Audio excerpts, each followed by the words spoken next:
So I kind of wanted to start us off with your character Mira. Like, I feel like she's a really refreshingly badass superhero, kind of that we've been waiting for. And kind of, are you quite excited about playing kind of something a bit different to that damsel in distress narrative? I get sick of the damsel in distress narrative as much as anyone. Maybe considering this is my line of work, perhaps more.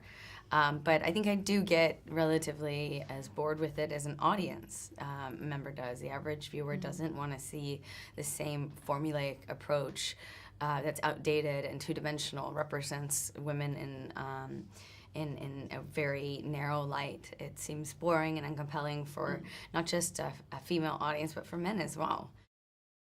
Throughout the film, she kind of repeatedly actually saves Aquaman, and she's really kind of, I feel like they're a real equal team. Kind of what do you want to see from female superheroes moving forward? More of that kind of equality going on?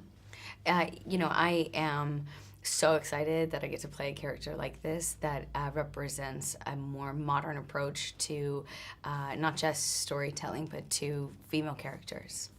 She's empowered, she has her own drive, she's proactive, she has her own superpowers.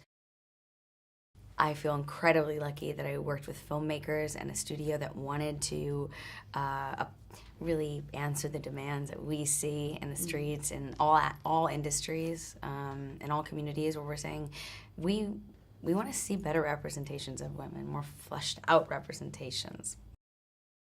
I am so happy to be in this movie for a lot of reasons. It was fun to make, it's fun to watch, it's very cool.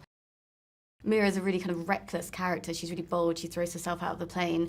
Kind of, why do you think it's important for women to kind of be kind of bolder and more outspoken and kind of not be afraid to, I guess, be as reckless as Mira is?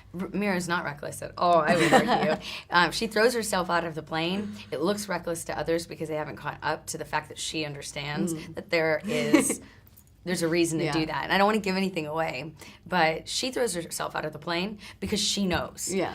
Everyone else calls her reckless because they don't know. Now, everyone who has seen Raiders of the Lost Ark will tell you that the best scene in the film is when Indiana Jones is confronted by a skilled swordsman during a chase scene. Instead of picking up a sword and dueling with him as the script said he should, Harrison Ford improvised by pulling out his pistol and shooting the swordsman instead. It was all thanks to a bout of food poisoning that left Ford too sleep-deprived and sluggish to do another big action scene.